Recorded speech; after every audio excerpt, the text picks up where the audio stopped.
Uno, que es un estudio en sanos voluntarios. Entonces, ese estudio en sanos, obviamente no va a haber eficacia, sino que va a haber seguridad y tolerabilidad. O sea, el estudio de fase 1 es un estudio que ve seguridad y tolerabilidad, básicamente. Es la primera prueba en humanos. O sea, fase 1, si usted le dicen, ¿cuál es la primera prueba en humanos? Estudio de fase 1. ¿Qué ve? Seguridad y tolerabilidad. ¿Cuántos? Máximo 100. No pasan de 100 voluntarios. La cantidad de pacientes, o la cantidad del número de pacientes a utilizar siempre está en función de la enfermedad. Obviamente en diabetes usted utilizará 100. En una espondilitis anquilosante de repente usted utilizará 20. Entonces va a depender de la incidencia y la prevalencia de la enfermedad en estudio. El fase 2, una vez que has descartado y te quedas con uno nada más, el mejor, o sea, ya probaste 2, 3, hasta 5, te quedas con un solo producto, el mejor, que pasó la fase 1, seguro y tolerable, excelente. Entonces vas a una fase ya, pero con enfermos. En la fase 2, estos ya son pacientes. Y son pacientes, pero en un número limitado, donde uno va a ver fundamentalmente dosis de eficacia. La dosis adecuada para ese efecto. Entonces uno ve eficacia. Y por lo menos, acuérdense que uno tiene que vencer por lo menos el efecto placebo. ¿Cuánto es el efecto placebo? Aproximadamente 30 hasta 50% hoy en día. Hasta hace un par de años yo decía máximo 30%. Ya no, ya. Hoy el efecto placebo va entre 30 a 50%. Se ha demostrado incluso efecto placebo, ¿no? tan intenso que puede superar incluso algunas drogas. Porque el efecto placebo se basa en la confianza. Si ustedes no se tienen confianza como médicos, el paciente menos le va a tener confianza a ustedes. Y la confianza pasa por muchas cosas. Por ejemplo, ustedes se acordarán de un profesor, el doctor Inostroza. ¿Se acuerdan de él? ¿Qué es lo que Manuel siempre les fregaba? Córtate las uñas, amárrate el pelo, ¿no? No uses zapatillas. Y ahí los tiene locos. Lo que vamos a empezar mañana, Manuel me ha dicho, yo no voy mañana, pero el miércoles quiero hablar con ellos. El viernes, ¿por qué? Porque ahora se me va a enseñar en clínica. Porque no pueden entrar al hospital con zapatillas, tienen que entrar con el pelo corto. Entonces, uno a veces se ríe de esas cosas. Pero en realidad, el aspecto del médico influye muchísimo en el efecto de la terapéutica. Hay estudios que, por ejemplo, el médico que mayor efecto produce es el que usa barba y corbata. Barba y corbata. Entonces yo usé barba como 2 años, 3 años. Y hasta que un día mi hija me dijo, quítate eso. Bueno, y corbata ya no cierra. Pero el asunto es que es así. O sea, a mí cuando yo ya no trabajo en esas áreas, trabajo en otras áreas desde mucho tiempo, pero yo los que han sido mis residentes y se van a clínica y los veo a ver, se dicen con su chaquetita, con su scrap, pero no entres a clínica así, salvo que te vayas a emergencia. Si tú vas a hacer consultorio, tu corbatita, peínate bien, córtate bien, y si puedes, déjate lavar. Porque en realidad, o sea, no es pose, es lo mejor que tú puedes hacer con tu paciente. O sea, yo me gano a mis pacientes haciéndolos reír. Esa es la verdad. O sea, en el hospital, de los 20 pacientes que tengo hospitalizados, a los 20 raramente, ¿no?, cruzo con uno de ellos porque no falta el díscolo, ¿no? Pero la gran mayoría, pues, si tienen la oportunidad una vez de verme trabajar, van a ver que los hago reír, los cochineo, les converso, busco por dónde está el hilo de su, ¿no? El hilo de su... ¿Por qué? Porque si el paciente no confía en ti, difícilmente tu terapéutica va a ser efectiva. Y puedes deteriorar hasta tu... Tienes una buena terapéutica y la deterioras. Entonces, en terapéutica es importante no solamente saber prescribir. O sea, ese que prescribe dice, ni lo mira al paciente, toma metformina 850, 3 veces al día, aspirina 100, y no te olvides de tomarte tu glucosa todas las mañanas, listo. El paciente sale totalmente desorientado, totalmente desorientado. O sea. Yo cuando trabajaba en laboratorio y tenía que ir a veces a clínicas, a veces estaba afuera con los visitadores y veía salir alguna gente que yo conocía de casualidad. Hola, hola.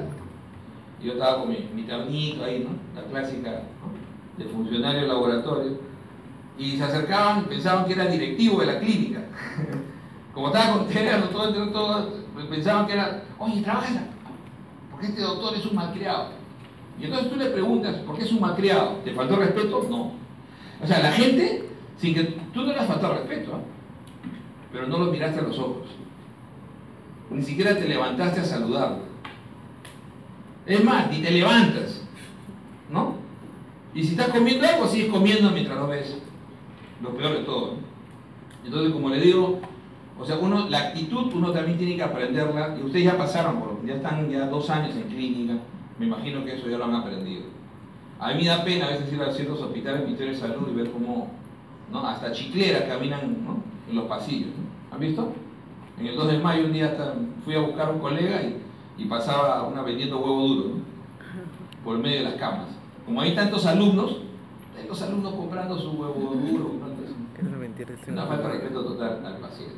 Entonces, eso no deben ustedes, eso son las cosas que deben aprender. Y el efecto placebo, en un estudio, creo que se los voy a comentar, sobre Parkinson, ¿no? En un estudio de Parkinson hace poco tiempo se demostró, colocando el dispositivo, ¿no? el famoso dispositivo de estimulador que se coloca a nivel ¿no? del centro de migrans, se fue con un dispositivo que los alemanes inventaron y aparentemente eso debería incrementar la producción y la mejor performance de la dopamina. Ok, ya. Entonces colocaron el dispositivo, tenían su estudio, pero como esta colocación es neuroquirúrgica, entonces es muy difícil hacer un estudio con placebo y es muy difícil hacer un estudio clínico, ¿sí o no? Es muy difícil. Entonces estos estudios clínicos, el fase 2, es un estudio donde tiene que ser ciego. O sea, tú no puedes saber como investigador si el paciente tiene o no tiene el dispositivo. Entonces ese diseño era tranquísimo, pero en general si es un medicamento es fácil, ¿no? Se genera una tableta igual que la otra y tú no sabes cuál es el medicamento principio activo y cuál es el talco, ¿no? ¿Ok? ¿Cuál es el talco inerte? Entonces el doble ciego es que no lo sepa el paciente y no lo sepa el investigador. ¿Ok? Es así. Ese estudio doble ciego, al principio en la fase 2 con placebo, es porque tienes que superar el efecto placebo. Entonces cuando se hace ese estudio con el dispositivo estimulador, ¿ok? Con el dispositivo estimulador, los tigres idearon y dijeron, lo metían al paciente, ¿no? Lo metían al doctor Sánchez, lo metían a sala y le hacían una craniotomía. Miren, ¿eh? Y nadie sabía si le habían colocado el dispositivo o no. Si le tocaba placebo, le hacían la craniotomía y ahí mismo esperaban los 30 minutos del procedimiento y lo volvían a cerrar. Y entonces el equipo que hacía eso era un equipo altamente vigilado, pero era gente pues, que no podía, o sea, solamente ellos entraban a la sala y solamente ellos colocaban los dispositivos. Y solamente dentro de sala abrían el sobre y decía placebo, ya, a este no le colocan dispositivo. Le abrían el cráneo y lo volvían a cerrar, su posoperatorio, todo igual. ¿Entienden la figura? Algunos le pusieron y otros no. En el grupo placebo, en el grupo de estudio había un tipo emblemático que había sido campeón olímpico, empezó su Parkinson muy temprano y el tipo fue uno de los que más impulsaba y más protestaba porque no se permitía en Estados Unidos la colocación del dispositivo. Entonces el tipo entró al estudio. 2 años, este famoso, ¿no? Este atleta ya tenía 2 años no levantarse de la cama. Al mes comenzó a sentarse.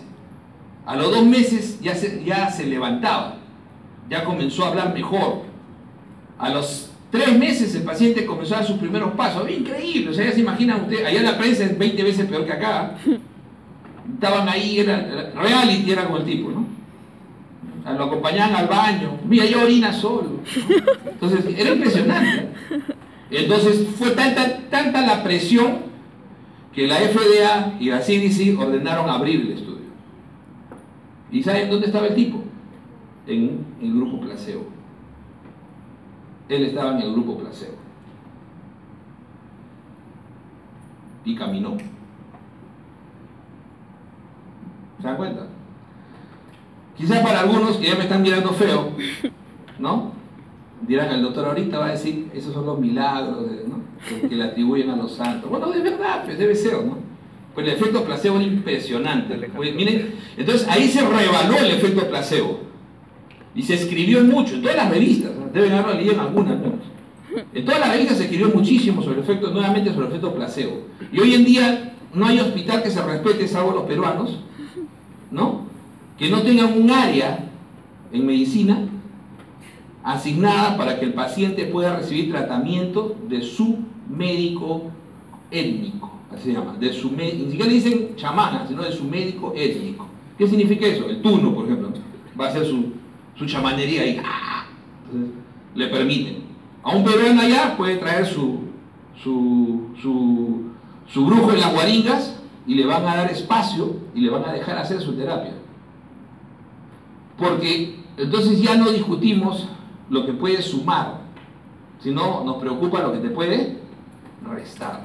Entonces el mensaje que quiero que se lleven es ese, o sea, ustedes nunca tengan la actitud cuando un paciente le dice, no, pero es que yo le paso el huevo, a mis hijos le paso el huevo, y entonces por ahí puede alguien decir, no, pues señora, eso es ignorancia, no, un momentito, hasta hay estudios, ¿eh? Pueden buscar en Pediatrics, hay 3 estudios que demuestran que sirve pasar el huevo. ¿Ok? Y el niño deja de llorar. Lo que hemos sido padres lo he visto. Mi esposa pasaba el huevo, ¿no? Yo después se lo pasaba a ella. Bueno, la cosa es que pasaba el huevo, eso era para que se despierten, ¿no? Y dejaba, pues, les quitaba el sustito, ¿no? Al niño. Efectivamente, es así. Entonces, no nieguen, salvo que sea intervencionista, eso sí es diferente. Si yo le voy a meter una droga adentro, no, pues. Otra cosa es que hagas una misa de sanación. O sea, en algún momento decíamos, ¿no? ¿Y por qué dejas subir al cura y a sus monjitas y no dejas subir al chamán? ¿Cuál es la diferencia? Estos van a rezar de una manera y los otros rezan de otra manera. ¿Y por qué no dejas que le eche su baño de florecimiento? Que le hagan, o sea, la gente se siente bien. Ustedes saben que eso efectivamente no está interviniendo en forma química, pero sí está produciendo un cambio y ya se ha estudiado, y hay muchos estudios ahorita en curso viendo los cambios, ¿no? Los cambios que se producen en estos pacientes durante esas terapias. O sea, hay un cambio bioquímico a nivel cerebral en esos pacientes. La actitud cambia completamente. Yo le digo así, tantos años trabajando con pacientes al extremo de la vida, ¿no? Pacientes con cáncer, terminales, avanzados, ¿y quién no se muere? O se muere muy tarde. Tú dices, este pata no va a durar en 6 meses y lo veo, pasa 3 años y sigue caminando por el hospital. ¿Quiénes son esos pacientes? Los que desde un principio no querían morir. De los que desde un principio tenían ganas de vivir y tenían una motivación tan fuerte que aún con metástasis siguen adelante. Entonces, eso es importante. Entonces yo siempre a los pacientes les digo la verdad así directa, para que primero lo enfrenten y después de eso uno les dice, ¿no? Pero lúchala, ¿no? Estás fregado, pero tienes que lucharla, ¿no? No tienes opción. Doctor, ¿y será bueno que me vaya a las guaringas? Anda, mano. A las cucardas también, anda, no hay problema. Todo lo que te haga bien, no hay ningún problema. Si das a las cucardas, invita. Entonces, porque todo es bueno, todo suma, ¿ok? Todo suma. No, mentira, no estoy mandando a la cucara, no le... Pero todo suma. Entonces, en terapéutica eso es importante. Entonces, ya en esta fase, miren, ese estudio que se iba a hacer solamente en una fase, se detuvo. Pero por los pocos pacientes que se lograron hacer, que no eran muy pocos, se vio que en realidad no, el dispositivo no era útil. Miren que todavía en las redes se sigue presionando por el dispositivo, de repente lo han visto, ¿no? ¿Por qué no se opera? Células madre también se definió hace mucho tiempo que no sirve para nada en Parkinson, pero se sigue específicamente en Parkinson, no, en un tipo de Parkinson. Pero hay cuántos tipos de Parkinson, ¿se dan cuenta? Entonces en un tipo de Parkinson que no es el más frecuente, ahí sirve. Justamente en aquel donde se demuestra la disminución, ¿no? Disminución de la densidad de las células, etc. Pero no, los demás tipos, los idiopáticos, no funcionan. Pero bueno, es un gran negocio. Y la fase 3, una vez demostrado frente a placebo, ojo que la fase 3, hacerlo otra vez frente a placebo, o sea, la fase 3 no es que uno agarre y dice, ah, ya, más pacientes, sí, es más pacientes. O sea, voy a subir probablemente de 250 que utilicé antes, voy a subir a 1000, 2000, hasta 3000 pacientes, ¿ok? Pero ¿cuál es la diferencia? Es multicéntrico, el anterior era solamente mi centro de investigación, en mi hospital de investigación. Ya la fase 3 tiene que ser multicéntrico, multiétnico, entonces generalmente se hace en varios países, se hace, ¿no? Y adicionalmente a eso, ya no se debe hacer con placebo, salvo que la enfermedad no tenga ningún tratamiento conocido, debería enfrentarse al fármaco tipo para ver si lo puede superar, porque si no lo supera en realidad y no le añade algo más a la terapéutica, no tiene mucho sentido. ¿Se dan cuenta? Entonces eso es lo que tiene que hacerse en la fase 3.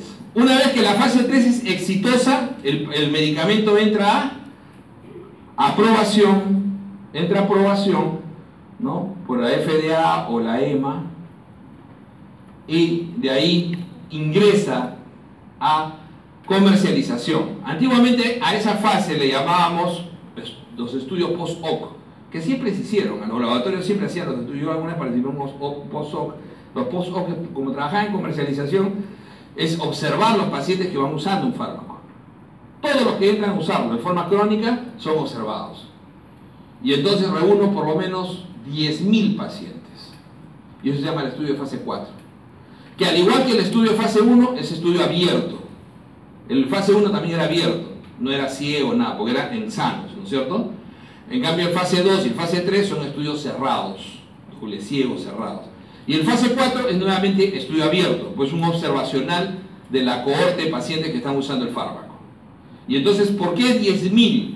Porque ya está demostrado que los efectos adversos infrecuentes y raros se ven generalmente en un número aproximadamente de 10.000 usos de pacientes. Entonces, bajo esa incidencia probable tan baja, tenemos que observar esos efectos que no pudimos ver solamente con 1.000, 1.500 pacientes.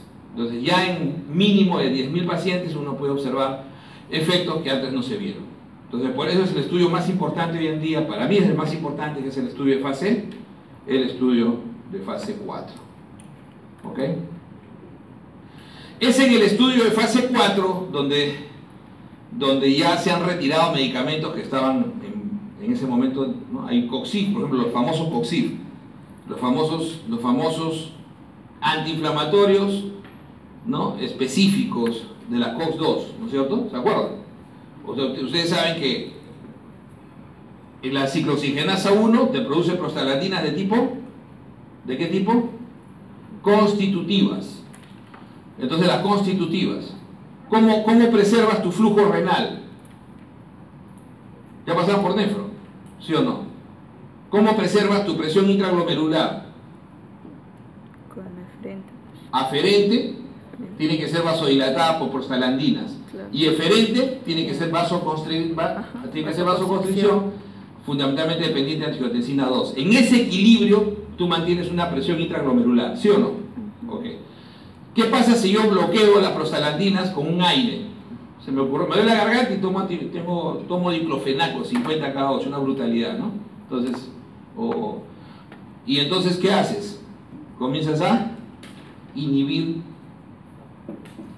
la constitutiva, y por lo tanto esa vasodilatación se va a perder y va a comenzar a prevalecer la acción en la aferente, va a comenzar a prevalecer la acción de la angiotensina 2 y se van a producir vasoconstricción en ambas, y eso va a producir isquemia, y es una causa de prerrenal por fármacos. ¿Se dan cuenta? Entonces hay pacientes que pueden hacer falla renal utilizando AINES, claro que sí, es uno de los 4 mecanismos, miren, es uno de los 4 mecanismos de nefropatía por AINES, para que vean ustedes. Y no usen AINES, miren, yo no prescribo un AINES hace como 4 años, no prescribo un AINES hace como 4 años, no usen AINES, es una porquería, ¿ok?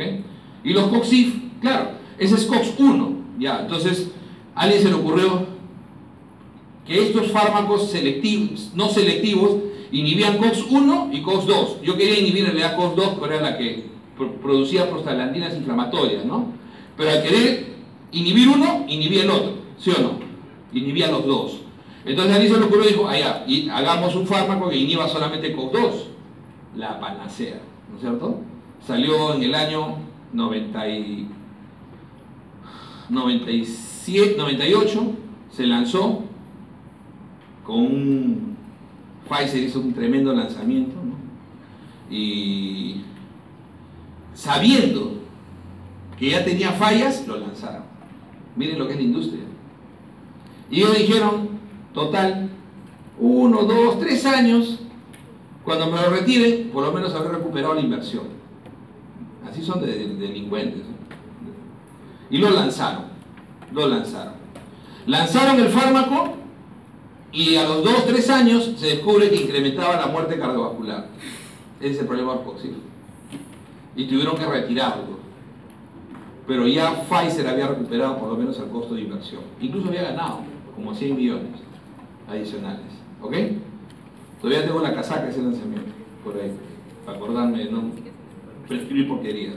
Entonces, definitivamente, ese es un juicio interesantísimo, porque se ha descubierto hace poco en los papers, o sea, en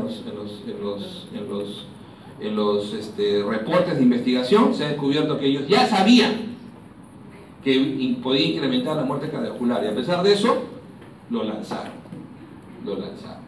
Entonces se dan cuenta cómo el estudio fase 4 es fundamental. El estudio fase 4 es fundamental, y ahí se retira. ¿Y cuántos COXIF han sido retirados en estos años? 4 COXIF han sido retirados. Tremendos medicamentos, ¿ah? Carísimos, y han sido retirados justamente por incrementar muerte cardiovascular. Ese gran ejemplo hoy en día en boga, ¿no? En los estudios de fase 4. Eso ya lo hemos hablado. Fase 1, seguridad y tolerabilidad, estudio abierto. Fase 2, eficacia e intervalo de dosis, es un estudio cerrado, va entre hasta 500, ¿no? Hasta 500, y este es el que debe ser con placebo. Mientras que el fase 3 no debería ser con placebo, ya no se considera ético hacerlo, a pesar de que todavía se ponen los cuadros, ya no se considera ético hacer los fase 3 con placebo. Entonces cuando ustedes vean un fase 3 con placebo, duden mucho que ese estudio sea bueno, ¿ok? Hay que ver dónde lo aprobaron. Entonces el fase 3 es el estudio de aprobación, son cientos a miles, generalmente hasta 3.000 pacientes, y generalmente se confirma eficacia en población más grande y se ven los efectos adversos tipo 1 y 2 que son básicamente, o clase 1 y 2 que son muy frecuentes y frecuentes, Y ya en el fase 4, cuando ya está en comercialización, es un estudio abierto donde ya el fármaco aprobado, se ven los efectos adversos más importantes. No solamente efectos adversos, también apego al uso, o sea, lo que se llama la adherencia. O sea, hay fármacos que pueden no ser muy útiles porque se usan cada 8 horas. Entonces, cuando es cada 8 horas, ¿se acuerdan ustedes que hay un concepto de terapéutica que es básico? La adherencia. Entonces, alguien me puede decir, doctor, a mí me ha dicho mi profesor que en el 2 de mayo, ¿tienen sed el 2 de mayo? Antes no puedo usar 2 de mayo. ¿Dónde no tiene sed? Ya, me ha dicho mi profesor de Sabogal. No, Sabogal no, pero ese es seguro, no te metas con seguro. No te metas con soja. Sergio Bernales. Ahí está. Pues si no lo hay, se me van a pegar, después ahí tengo muchos amigos. Entonces, mi profesor de Sergio Bernales me ha dicho que, porque tiene que ser Ministerio de Salud, ¿no? Que para qué voy a estar usando, igual de efectivo es usar propanolol. ¿Por qué usar tenolol? ¿Por qué usar este bicho? Tú quieres bloquear a un paciente con propanolol. Propanolol es ideal al principio. ¿Por qué? Porque como tiene vida media corta, entonces te permite, si hay efecto adverso, no tener intoxicación. ¿Se dan cuenta? Entonces, si yo te quiero beta bloquear al principio, ejemplo, hipertiroidismo, ejemplo, hipertensión portal, ejemplo, ya, pongamos esos dos, que son los más clásicos. Entonces, ¿qué te voy a dar? ¿Y por qué la miro a ella? Porque mujer, ¿no? Hipertiroidismo, ¿no es cierto? 9-1. Entonces, le voy a dar su propanolol al principio, media tableta, la tableta viene 40, 20 miligramos cada 8 horas, todavía sigue con su frecuencia cardíaca bajó de 100 a 80. Una semana después le digo toma completa, 40 cada 8 y ya le baja a 60 la frecuencia cardíaca. Excelente, ¿no es cierto? Excelente, digamos. Pero ¿cuál es el problema de darle otro? ¿Por qué no le doy atenolol, que es una sola vez al día?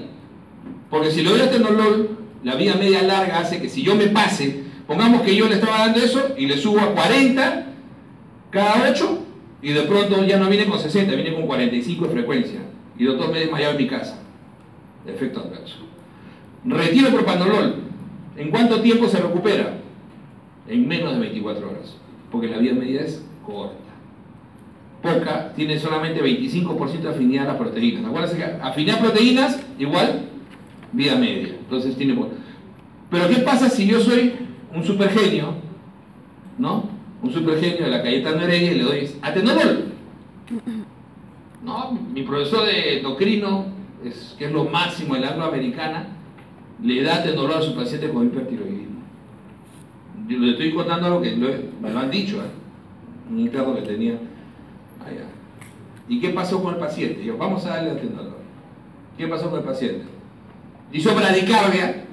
¿Y cuánto tiempo estuvo bloqueado? 72 horas. Es más, le tuvimos que poner marcapaso externo, temporal, porque llegó a bajar a menos de 40 la frecuencia. ¿Todo por qué? Por un exceso, ¿sí o no? Entonces, si tú vas a beta bloquear al principio, claro, usas el de vida media corta. Pero si ya lo tienes beta bloqueado y tú ves, ¿qué tal se beta bloqueó con 20 cada 8? Quiero cambiarle a atenolol. ¿Le puedo dar atenolol? Sí. Ya, pero cámbiale a un cuartito nada más. No puedes usar mucha dosis. ¿Te das cuenta? O sea, no le puedes dar mucha dosis. Entonces, ahí tienes tú el ejemplo y dices, allá, solamente propanolol de por vida, oye, ¿sabes? ¿Lo va a cumplir? ¿Cuál es el problema de tomar propanolol toda la vida? O sea, al principio me sirvió, ¿se dieron cuenta? Pero ¿cuál es el problema? ¿Por qué no lo dejo con propanolol todo el año? Acuérdense que el hipertiroidismo, ya pasaron endocrino, ¿no es cierto? El hipertiroidismo se tiene que tratar un año. Y recién después del año, si no logro controlar síntomas, lo mando a hacer yodo radioactivo. Recién después del año. Entonces cada 4 a 6 semanas hago su dosaje, lo chequeo, está yendo bien. El problema es que de pronto un día me doy cuenta que está taquicárdico. ¿Qué pasó? Entonces, bueno, no está funcionando. Un momentito. ¿Cómo te llamas, hija? ¿Ah? Eli. Entonces le digo, Eli, ¿estás tomando? Mírame a los ojos. Mira los ojos. ¿Estás tomando? Ya ves, no estás tomando. Es que doctor, es que me tomo en la mañana, al mediodía me olvido porque estoy en la universidad y en la noche me acuerdo a veces llego muy tarde y me quedo dormida. No toman las 3 dosis del día, ¿sí o no? Entonces eso se llama adherencia al tratamiento. Eso es importante. Entonces tú juzgas que está mal el tratamiento. No, lo que está mal es tu elección de medicamento. Entonces debí usar propanolol al principio y después debí pasarte ¿a qué?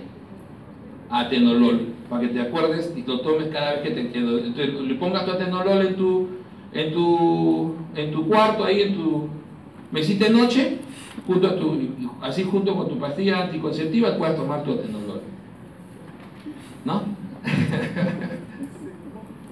Entonces ese es el asunto, o sea, no te olvidas, o sea, y entonces tu terapéutica va a ser efectiva.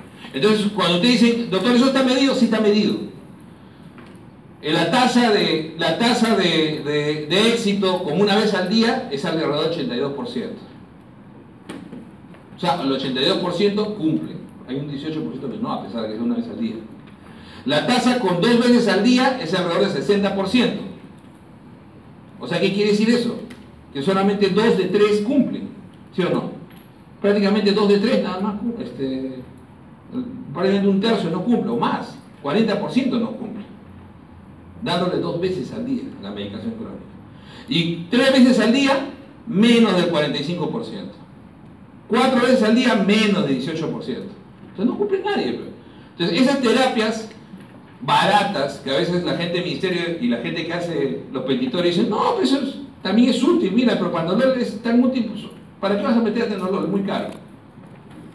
No es así, pues. En terapéutica tú tienes que tener las 2 opciones, mi opción de inicio y mi opción de mantenimiento. ¿Se dan cuenta? Y mi opción de mantenimiento. Es igual que el omeprazol. El omeprazol en un paciente con hemorragia digestiva, el omeprazol ha demostrado ser efectivo hasta el tercer día 80%, ¿se acuerdan que le dije? Ya, pero ¿mantendrá ese 80%? No, se ha visto que a partir de la tercera semana comienza a caer, de 80 a 70, y suele mantener después del segundo mes 60% nada más. ¿Por qué no mantiene?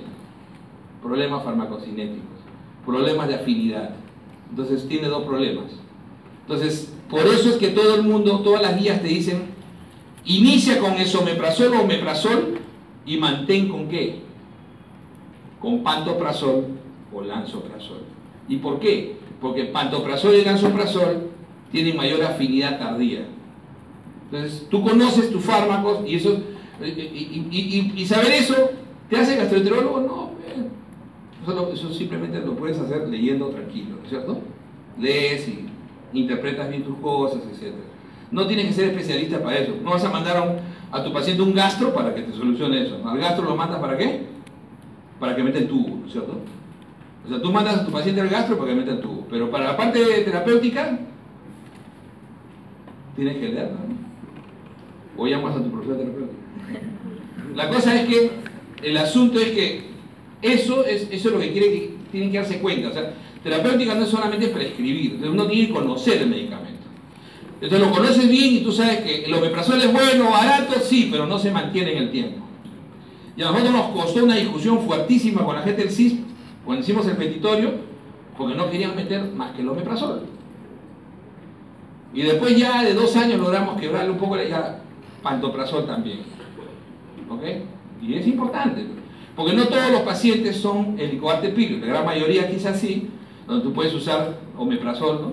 El primer mes y punto, pero un buen grupo también requieren tratamiento crónico, especialmente en las que son esas úlceras gástricas que son recurrentes, las poraines, ¿no? La úlcera del geronte, todas esas necesitan ese tratamiento, 3-4 meses de tratamiento, ¿ok? Entonces por eso que uno va viendo y dice, mira, todo es igual, no todo es igual. Entonces uno va viendo cuál es mejor en ese sentido. Y los efectos adversos también pueden aparecer en el tiempo. Entonces hay fármacos que al principio funcionan muy bien,